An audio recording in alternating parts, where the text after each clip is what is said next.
Good afternoon, ladies and gentlemen.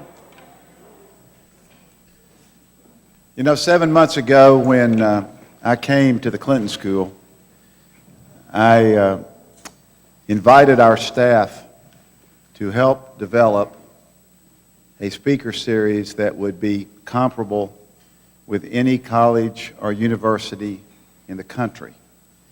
And in this short period of time, thanks to the leadership of a lot of people, including the work of Patrick Kennedy and many others, this series has emerged as exactly that. And not only is it an enrichment opportunity for our students, but we're honored and privileged to share some of the world's leading people and certainly experts in specific fields with the community and with the state, and as a result of our new research center, with the world. And so our goal continues to bring the best from the local, the state, the national, and international perspective to the Clinton School. So thank you all for being here today. My name is Skip Rutherford. I am Dean of the University of Arkansas Clinton School of Public Service. And this is another in a series of our spring programs. If you'll look on your table, you will see the listing of our upcoming programs. Certainly invite you to attend and participate in those. For those that have not seen it and would like to, on your way out, please stop by and look at the exhibit case in the back of the building as you exit. The books selected by the Clinton School students are their choices for recommended reading. So if you're looking for a reading list to take with you, there are copies back there based on the advice and the recommendations of our students. Selections are quite interesting, quite diverse.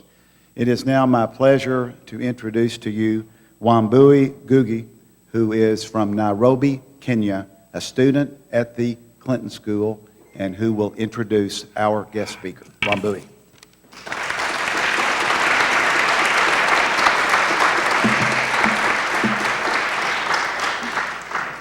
Thank you. Truth and reconciliation, healing the wounds of racism. When we think of these words, we think of South Africa, apartheid, independence, Archbishop Desmond Tutu. I think of tribalism in Kenya, the 50 years remembrance of Centennial High School. And every time I have to fill in a form that asks, am I black, white, American, Hispanic, or other? I usually check other, human being.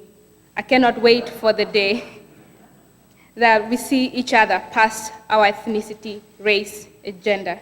So it is with great pleasure to introduce today Ms. Naomi TuTu, internationally renowned speaker, consultant on gender, race, and international relations. She's the daughter of Archbishop Desmond Tutu and Nomalizo TuTu, founders of the Desmond Tutu Peace Foundation, which in 1985 to 1990 assisted a lot of South African refugees who are in Africa with scholarships so that they could support themselves and also learn skills that they would bring back to free South Africa. Ms. Tutu is born in a little small town in west of Johannesburg, Krugersdorp, and she grew up under apartheid, an experience that she has made her commit her life's work into speaking about racism, gender, and economic violence in South Africa and around the globe. Ms. Naomi TuTu holds a BA in edited Words of Desmond Tutu, a book on his life and connotations, and she has served in numerous awards and honors. Presently, she's consulting with the Arkansas Hospice to bring Sub-Saharan Africa hospices together with American hospices.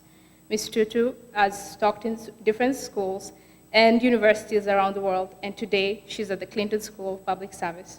Ms. TuTu.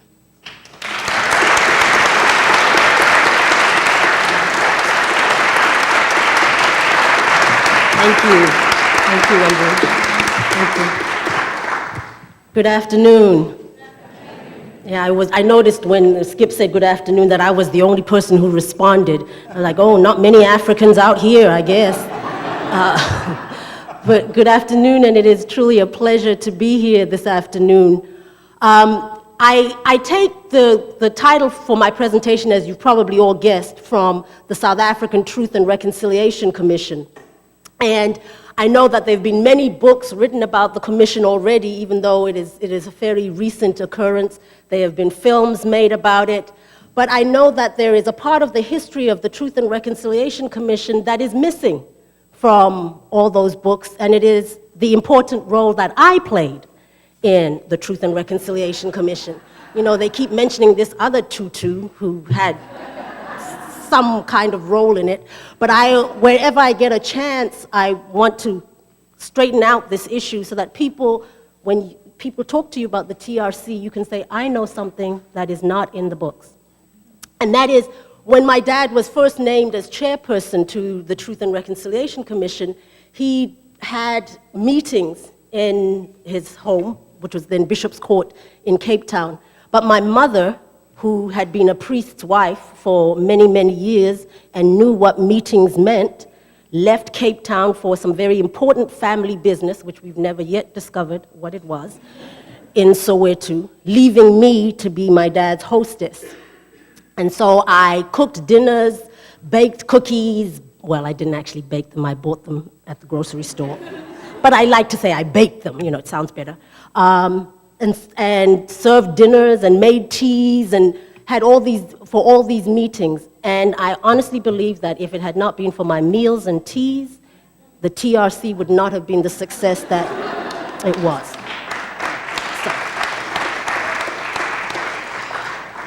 But beside my small part in the TRC, I think that the model of the Truth and Reconciliation Commission is such an important and hopeful model for healing wounds. When I talk in this country, I think about wounds specifically of racism, but I think that it is a model that can be used in many situations where there are historic wounds around oppression, around violence, around people who have been denied their basic human rights. So before I talk about how I see that model being translated, I just want to make sure that we're all on the same page. So I'll give you a little bit of a history of the TRC, a little bit of a description. And the Truth and Reconciliation Commission was actually a compromise, if you like, in the South African transition. Because when apartheid was brought to an end, there were, as you can imagine, a number of perspectives on what do we do about the human rights violations that have occurred under apartheid.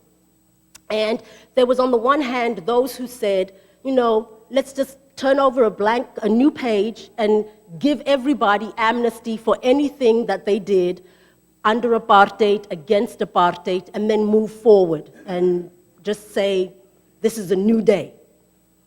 And you can imagine that that was fairly popular amongst the nationalist government perspective, those who had been the power under apartheid.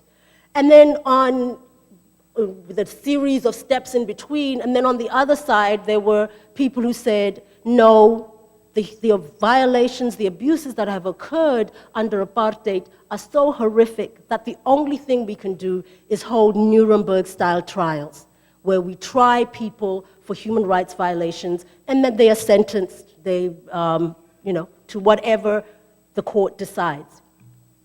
And in the process of the negotiations of our new constitution, the compromise position was a Truth and Reconciliation Commission. And the Truth and Reconciliation Commission had three components. The first, which is the one that most people are familiar with, was the Human Rights Abuse Committee. And that committee is the one that was charged with hearing the stories of those who had been victims of human rights abuses. And those are the stories that I think most people saw in the media because it was televised, and the stories of people who were tortured, who were abused, people trying to find out what had happened to loved ones who had been killed. And so this was the committee that was probably the most well-known inside South Africa as well as outside the country. The second committee was the Amnesty Committee, and that's the one that I'm going to probably spend the most talking about, so I'll come back to that later. And then the third was the Reparations Committee, and the Reparations Committee was basically charged with finding a formula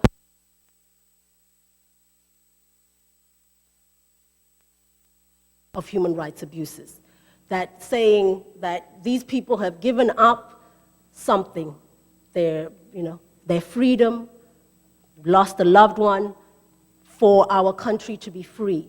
And so as a country, we need to show some cognizance of what they have lost and come up with a way that we can, obviously we can never bring back what they have lost, but that we can give some form of reparation to them. And largely the reparation, there was some initial monetary reparation, but largely to date, the reparations have been around scholarships for children to attend schools. They have been from the statements made by people who were human rights victims and survivors, that they have asked for community centers to be built in their home communities in the names of those of their loved ones who had been killed. There have been clinics, so that the reparations have not largely been monetary payments to individuals, but ways in which the country has shown their gratitude. The Amnesty Committee, which was the only professional committee, that is, that in order to be a member of the Amnesty Committee, you had to be at least an advocate in our legal system.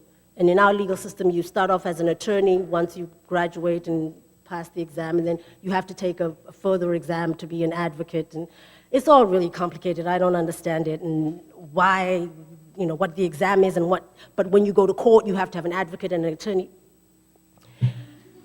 Somebody comes up with these ideas just to give people jobs, I think, marking advocate exams.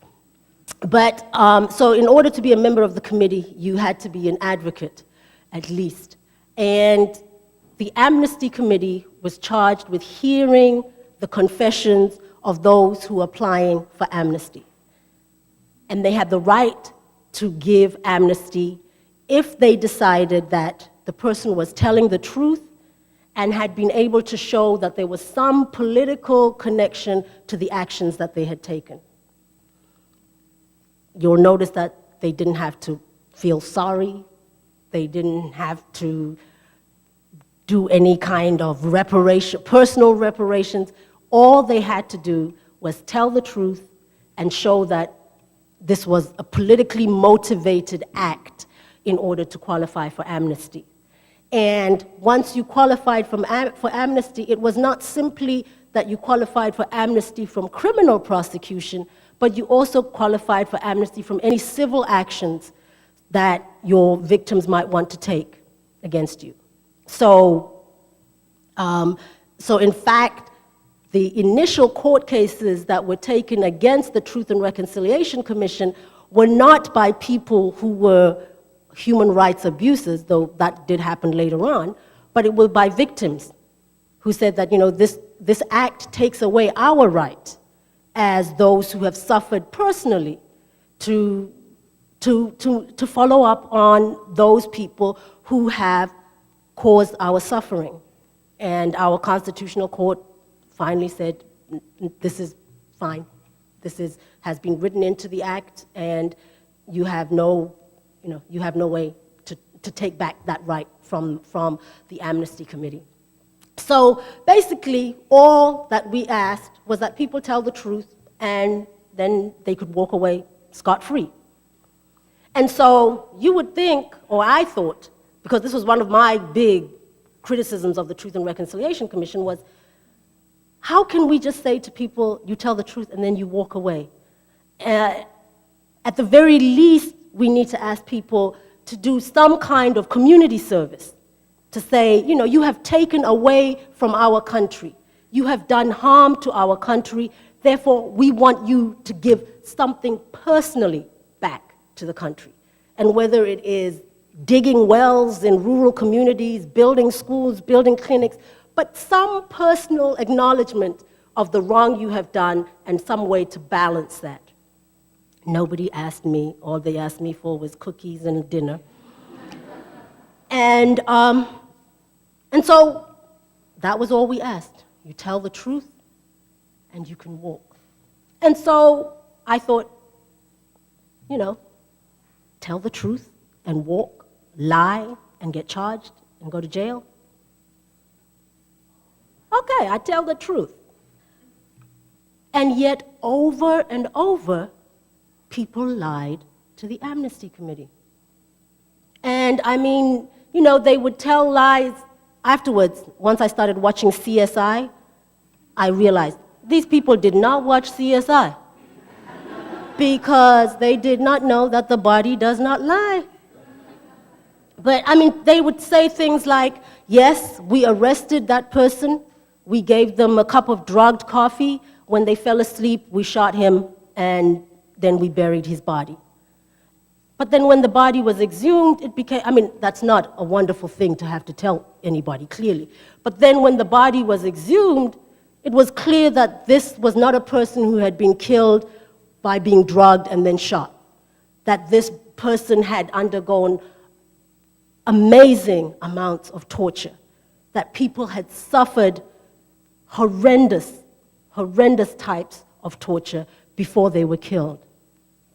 And so you ask, well, if all you had to do was tell the truth, why would you lie?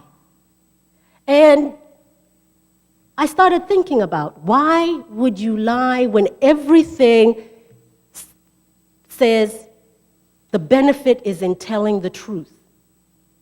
And I came to think that there were probably two reasons that people lied.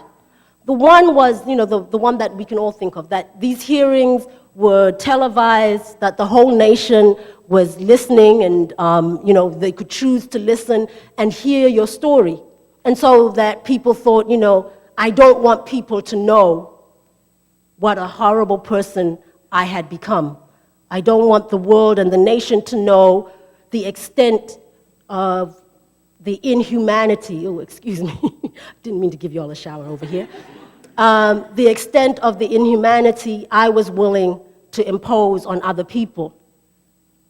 And I think that is one of the issues. But I think that the larger issue was this meant telling the truth to yourself about who you had become.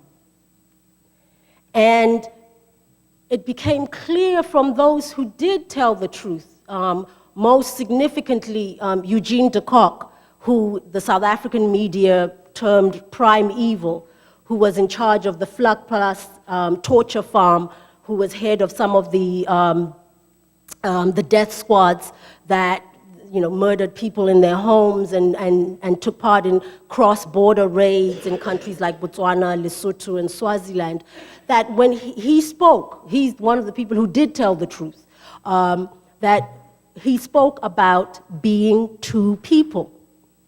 That there was the Eugene de Kock, who his neighbors knew, who was the loving father, the church-going man, the great neighbor who would hang out with people at barbecues and all the rest of it. And then there was the person he became when he felt it was called upon to become a torturer and a murderer. And that he basically separated those two people out. In his mind and in his spirit, he was two different people. And that for the vast majority of those who were part of those human rights abuses, this is what they had decided to do. Well, maybe not cognitively decided, but that they had, that was the choice they had made, that they became really two people, a murderer and a father, a torturer, a church warden. Two people, one body. And that being asked to tell the truth meant that they had to claim both of those people. That they had to admit, not just to South Africa and anybody else who was listening to the commission, but to themselves, how dehumanized they had become. And, you know, very often when we listen to stories from people like that, we remove ourselves from that person. How could that person do that? What an awful person so-and-so must be. And I mean, what struck me is that that was basically what they were doing within themselves too. That removing themselves from themselves. And for me, that was a great lesson, because I had always tried to imagine, if you would, what it would be like to be a white South African. And part of the reason that I used to try and imagine that was that when I was a college student and would give presentations in this country about apartheid and what it was like to grow up as a black South African, I was always struck by one of the responses from US audiences was always, those Afrikaners must be terrible people, you know, that they can do that they can sustain a system of such oppression. And I would always think, you know, I would try to imagine, if I had been a white South African, could I have been somebody who questioned apartheid? And there were those white South Africans who questioned apartheid. But most white South Africans didn't question, accepted being part of the system. And to me, that actually made sense. I mean, why would you go against something that privileged your life? And so I would imagine that, you know, if I were a white South African, would I have had the courage to question something that privileged me? And I think that so often what we do is to try and say that those people who do those things are so awful, to remove that experience from ourselves, so that we can say, you know, I would never do that, or I would never be that person, or I could never support a system like that. And it's very easy to say when you are not in that system, you know, yourself. But what is more important, I think, is to ask, what system am I in, and what role do I play in that particular system? That it's easy to look at apartheid South Africa and say, that is a horrible system, that is a terrible system, those were terrible people. But then to bring it home, to look at what is the system that I am participating in, and what is the role that I play in that system. And I particularly think that the process of the Truth and Reconciliation Commission is one that would be of benefit as a model for this country, because of the telling of the truth and the claiming of the history.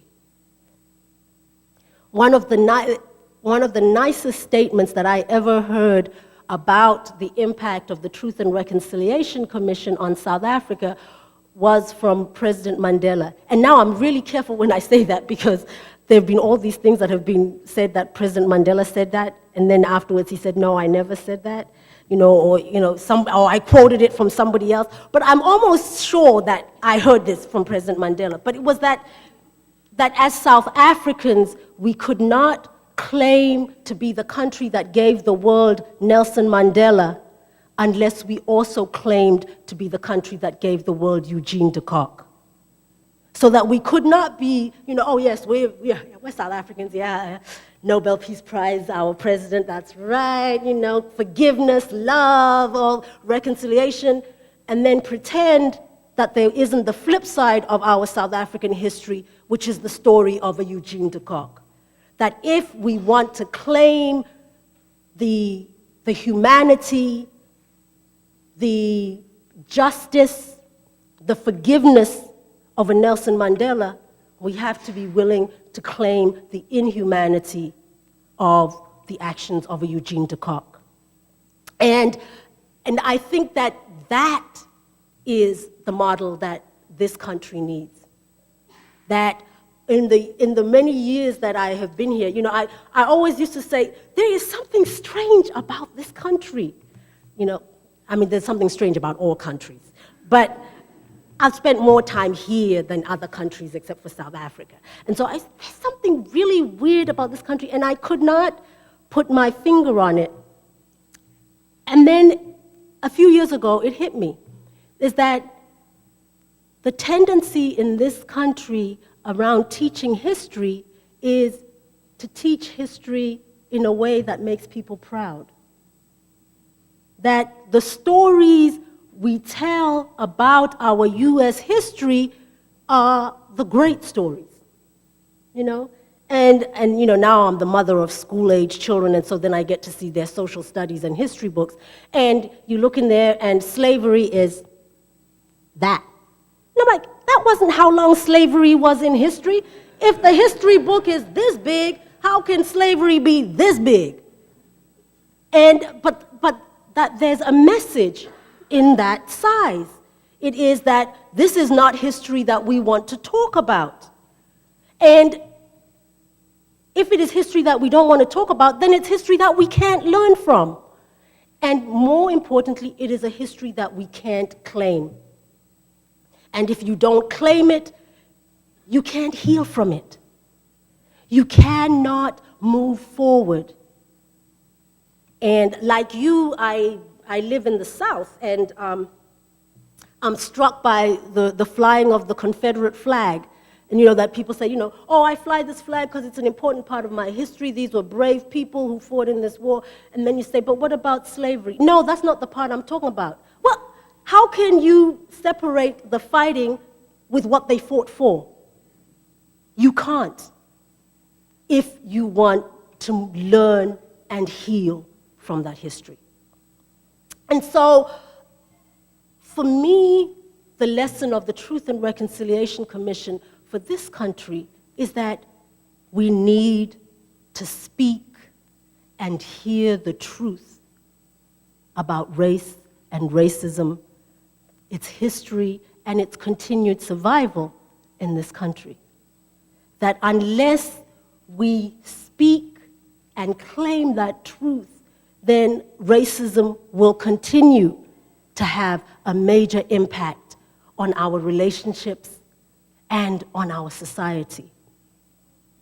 And for us to say that, we have moved so far forward from the civil rights movement and all the rest of it is clearly not true, because every few months, every few years, some incident catches our national media around race or racism, and it is because we have never really healed. We have never really faced the reality of racism in this country. We have not claimed the whole history. That is the history of the dispossession of Native Americans. That is the history of the slaughter of Native Americans. That is the history of the enslavement of African people. That without claiming that history, we can never really move forward from it. What continues to reside in all of us is the pain, the anger, the guilt around race and racism. And it will continue to reside in us as long as we are unwilling to speak the truth, to claim the truth, and to claim our story as being one that includes, as well as the things that make us proud, things that shame us, but that have led us to where we are today. So I would never say to anybody, having lived through the process of the TRC in South Africa, I would never say to anybody that this is an easy process. But it is an amazing process. It is a healing process. And I truly believe it is the way forward for all kinds of situations of conflict and oppression. Thank you. Thank you.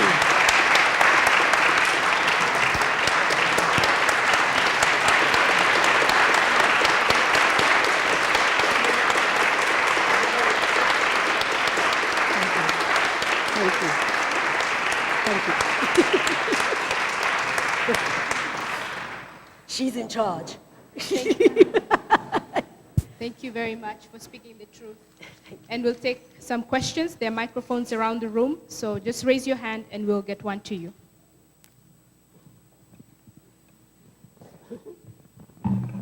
Thank you. Sounds like you were talking my language.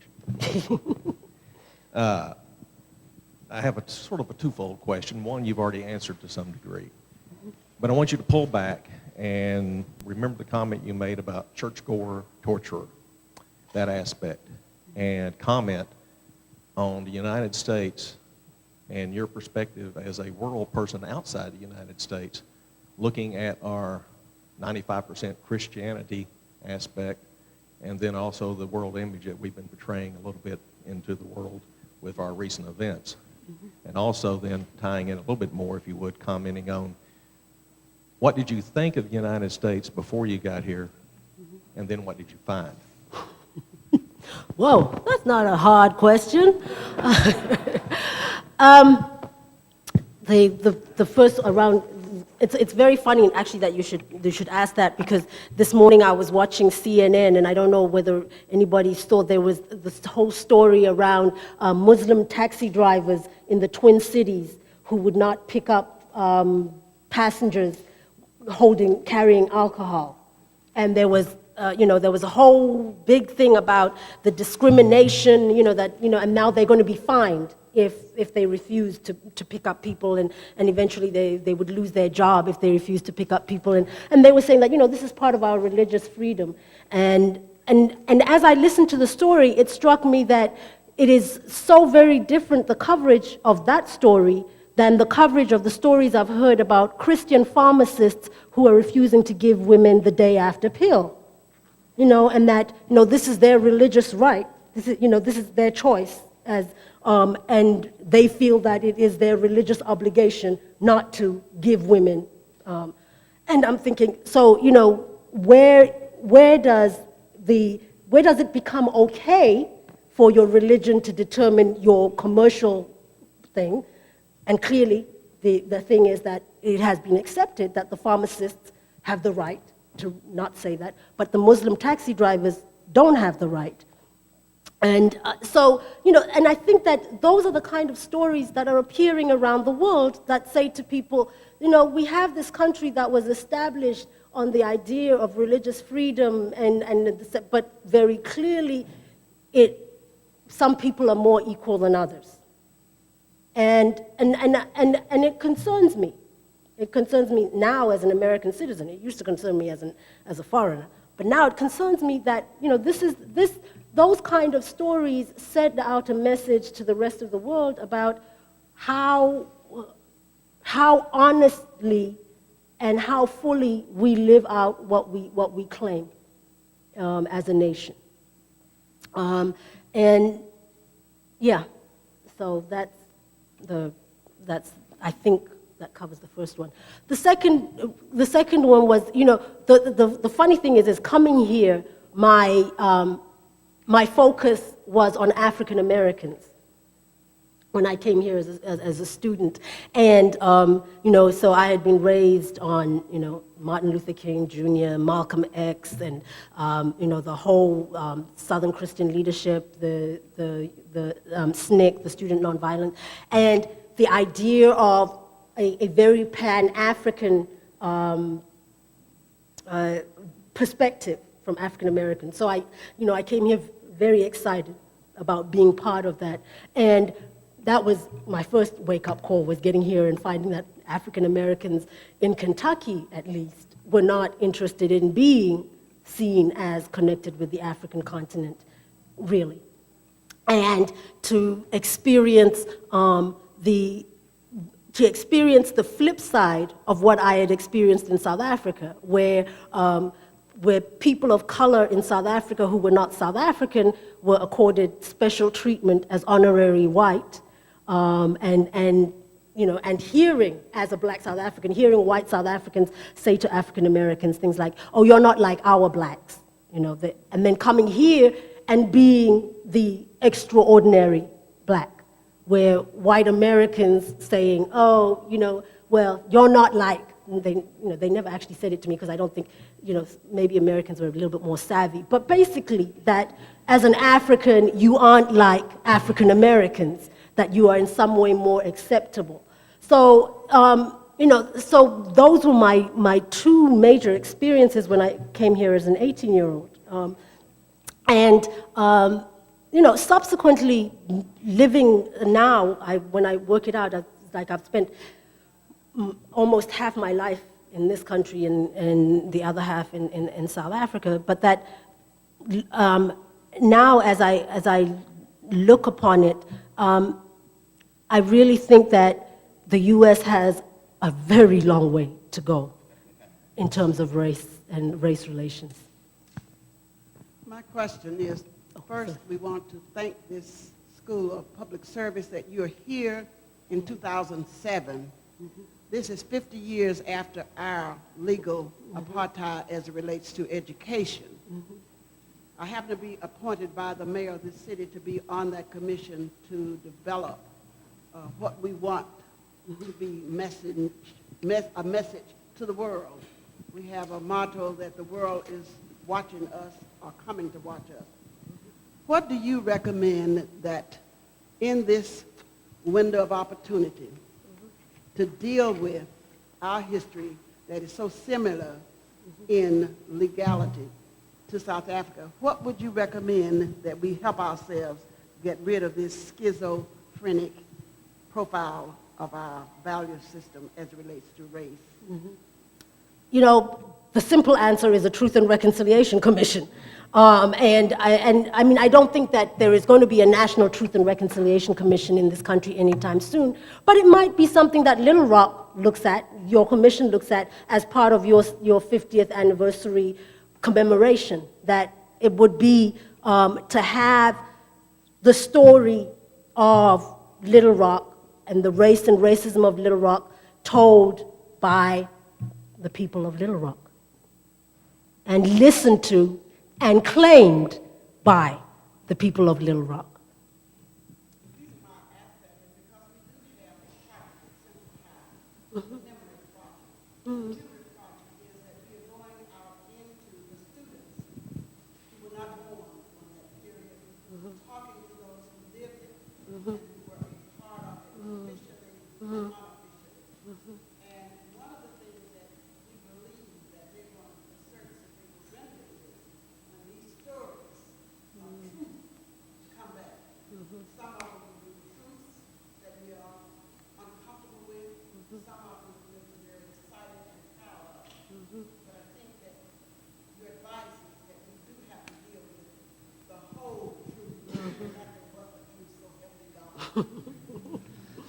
Vivian? Hi. Hi. I had the honor and the privilege to spend last summer in South Africa for my internship experience. And there were several things I found, and one of them was the huge parallel, as Ms. Abrams was just talking about. But one thing that I took was very similar from what I've taken from your remarks, and that is how inextricable truth is with reconciliation. I don't know if you can have reconciliation without the truth. However, from my experience and study and observation there and here, I also see reparation as a part of that's required for true reconciliation. I can't tell you how many people that I spoke with in Johannesburg as well as Cape Town who talked about, that was well and good and that was important for relationships, but in terms of the damage that was done with the many people who were torn away from their families and their homes were razed and they were moved to these townships. And then in this country where you see the huge wealth gap, because of the opportunities that were denied people of color from being able to purchase homes, and now that wealth gap exists still today. So I'm wondering what your thoughts are about the role of reparations in truly achieving reconciliation.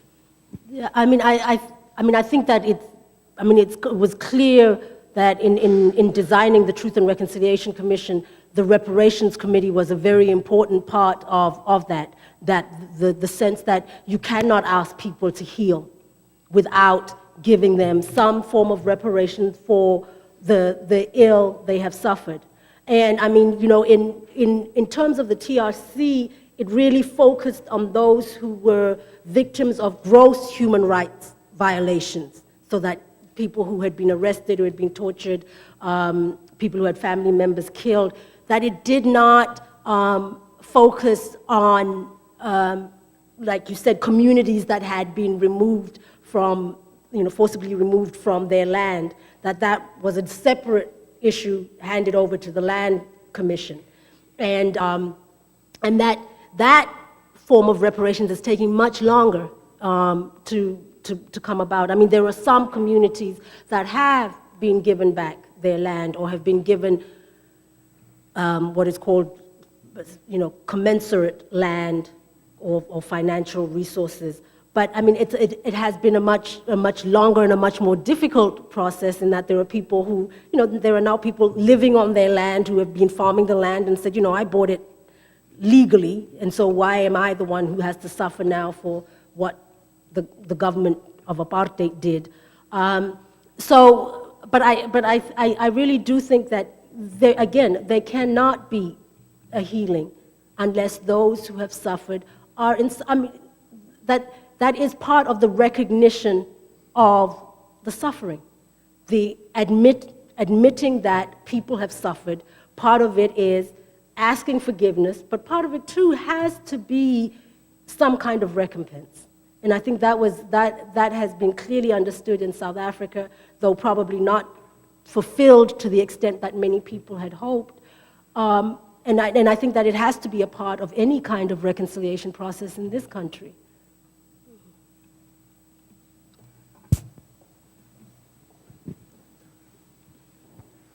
Hi, I wanted to hear what your thoughts were about the education system here in America and how race affects into that. I don't know if you know, but right now in Little Rock, there's kind of been some heated discussion as far as our school district and whether things are unitary or whether we haven't quite gotten there yet. Mm-hmm. Some people are still saying things are somewhat unequal and somewhat separate. I just wondered what your thoughts were about that in general, and maybe as it applies here to us. I don't know. Okay. Well, as I say, you know, I'm now the parent of children who are in the public school system in Nashville, and have the easy answer is that I think there is a lot wrong with our education system as it now exists. And I think that one of the major issues is the way we fund public education. And so, you know, if we're funding education based on things like property tax, then we've said right away that we're accepting an unequal education system. And I think that's wrong. I mean, I think that we have to come up with some way in which all our children have access to the same education, the same high-quality education.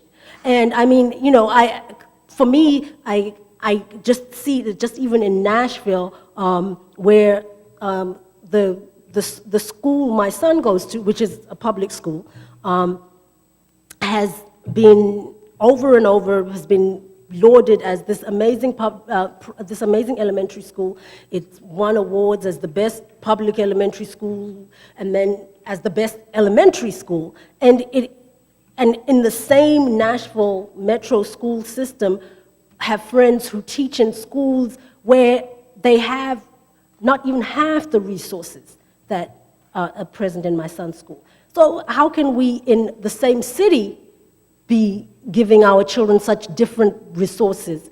And and accept that. And so I think that we really have to start at looking at how are we funding our education system. And it has to be, we have to have a different way, one that gives all schools the resources they need to teach well. Wambui?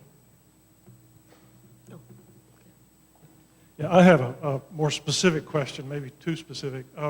30 some odd years ago, one of the most sensational incidents in South Africa that captured the imagination of the West was the murder of Steve Biko. Mm-hmm. And thanks to Donald Woods, we got a lot of insight into the nastiness of what was going on in South Africa. And I was wondering if that case came before the TRC and what happened. Mm-hmm. Yeah, the Steve Biko case did come. The people who had participated applied for amnesty. And they were some of those who were denied amnesty because it became clear that they lied.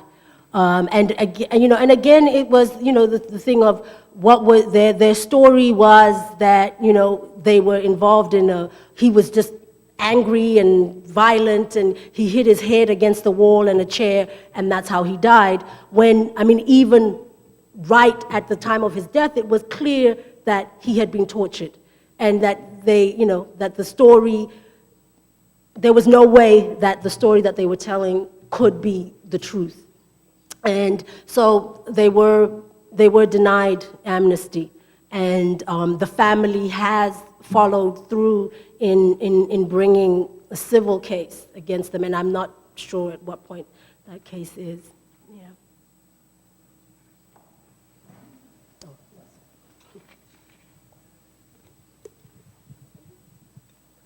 The focus of your talk has been on healing from the wounds of racism, wounds inflicted in the past. What are your perspectives of healing from ongoing wounds of racism that are being inflicted presently, and unfortunately I think will continue to be afflicted for quite some time?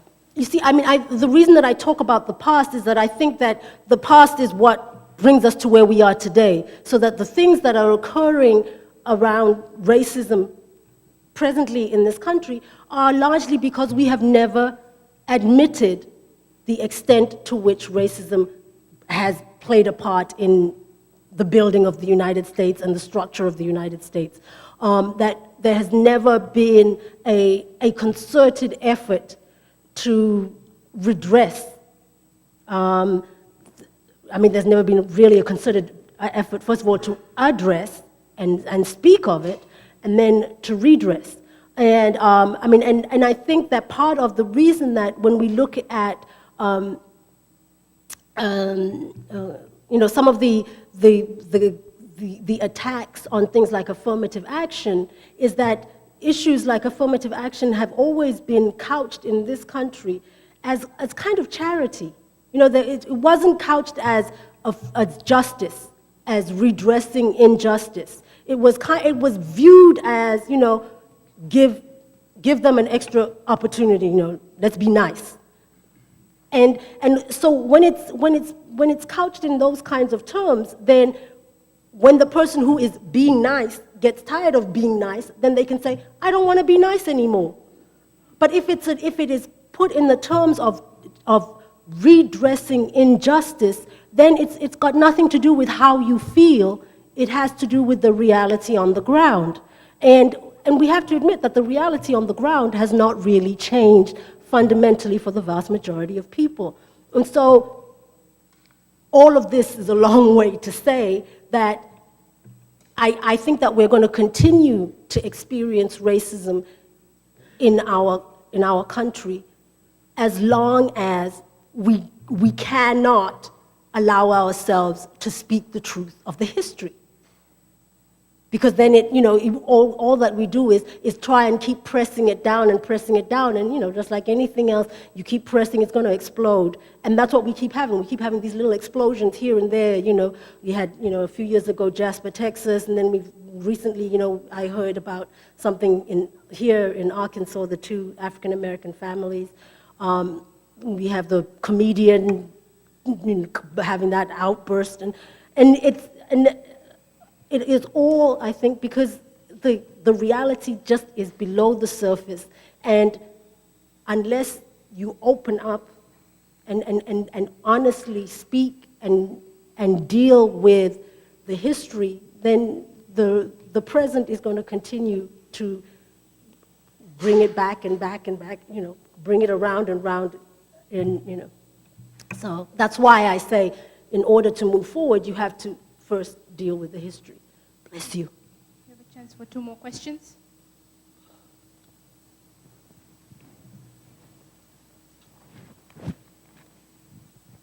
What?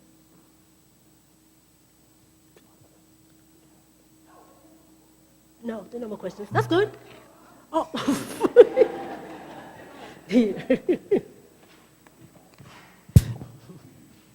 Just to follow up on your response about the educational disparities that exist today, Jonathan Kozol talks a lot about, he was here last week, and he calls it apartheid education.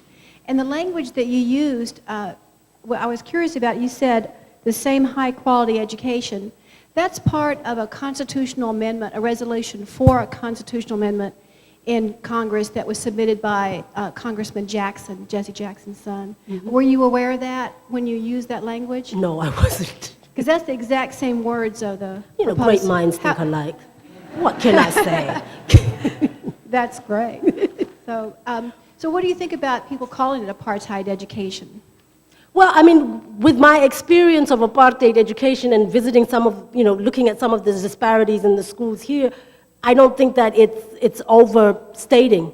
I mean, as I said, I was astounded. We lived in an area that I thought was pretty nice, and one of the things that they have is something that they call invest in your child in our schools, and so it's for parents who don't want to sell cookies and calendars and wrapping paper. You can just write a check at the beginning of the year, and then you don't have to sell the cookies, and So I always selected that. And the school that my daughter, the elementary school my daughter went in, the Invest in Your Child suggested amount was $50 per family. And I thought, okay, that's good. Signed the $50. When we moved to our new neighborhood, the school my son goes to, the suggested amount for Invest in Your Child is $170.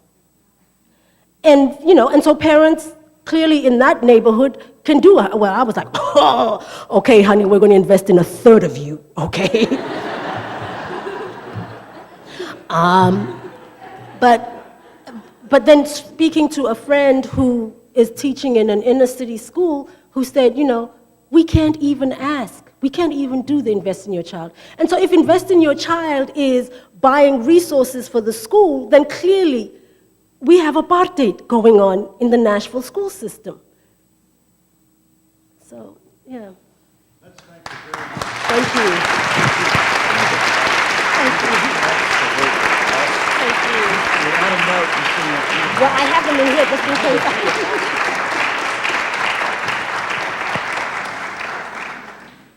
by the way, she could teach public speaking as well, because that was as good a speech as I've heard in a long, long time.